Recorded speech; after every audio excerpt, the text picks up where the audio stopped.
Watch. Netanyahu rebukes Europe as Israel commemorates Holocaust in shadow of Iran war. The premier castigated Europe on Monday, as Israel ushered in Holocaust Remembrance Day in a pre-recorded ceremony from Yad Vashem, amid ongoing hostilities with Iran and the Hezbollah terror group in Lebanon. In his speech, Prime Minister Benjamin Netanyahu said Europe today is afflicted by deep moral weakness, and that Israel is now defending the continent, which has forgotten so much since the Holocaust. It has the capability to do so even if it wanted to. I can see some of them beginning to move in that direction, but He accused Europe of losing control of its identity, of its values, of its responsibility to defend civilization against barbarism. It has much to learn from us, the premier said, especially the essential lesson of the clear moral distinction between good and evil, which in moments of truth demands that we go to war for the sake of what's good, for the sake of life. Israel, on the other hand, doesn't forget that eternal responsibility, Netanyahu said, along with the US, and along with other countries with which we are creating alliances that will be spoken about in the future, we are defending ourselves. ballistic missile on in Islamabad collapsed after 21 hours. Almost hit the British-American military base. We are defending the entire world, he said, adding that Israel stands with the United States at the forefront of the free world. He said that the two countries have dealt a crushing blow to the evil regime in Iran in their two joint operations in the past year. If we hadn't acted against Iran's nuclear, missile, and other military targets, said Netanyahu, the names Natanz, Fordow, Isfahan, and Parchin would likely have been remembered with eternal dread, precisely like Auschwitz, Treblinka, Majdanek, and Sobibor. Herzog Refrained from joining the war on Iran. Missile range as well.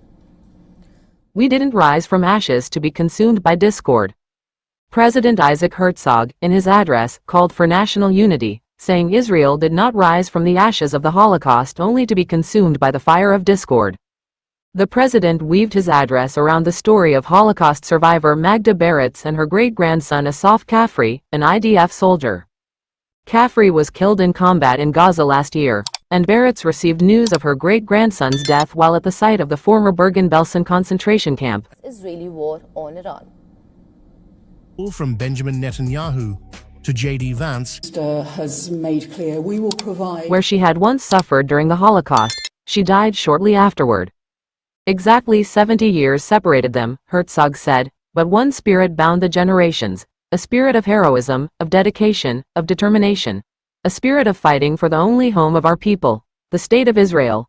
Highlighting Israel's ongoing military operations, Herzog warned of continued threats from Iran and allied groups targeting civilians. Had responsibility for the strike, but Western analysts.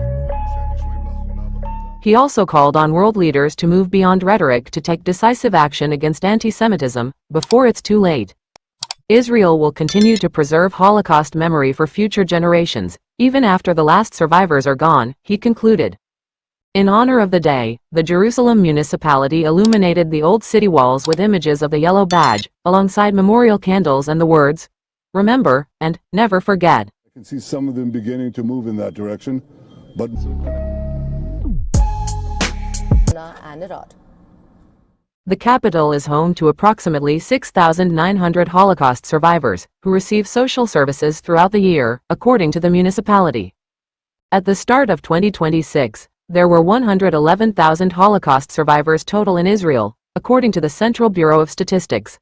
Israel's Holocaust Remembrance Day, which began Monday evening and will end on Tuesday evening, is marked by official ceremonies and a 2-minute siren during which much of the country comes to a standstill. an intercontinental ballistic missile on in Islamabad collapsed after 21 hours. Almost hit the British-American military base. The day, which also marks the anniversary of the Warsaw Ghetto Uprising, is separate from International Holocaust Remembrance Day, which falls in January, commemorating the anniversary of the liberation of Auschwitz.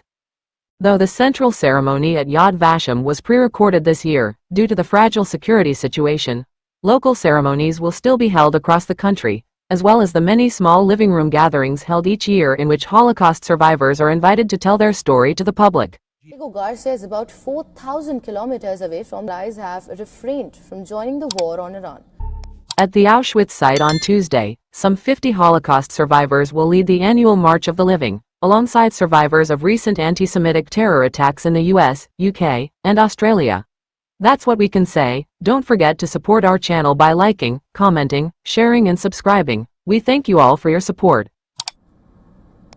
To defend this country and defend US of maximalism and shifting goalposts.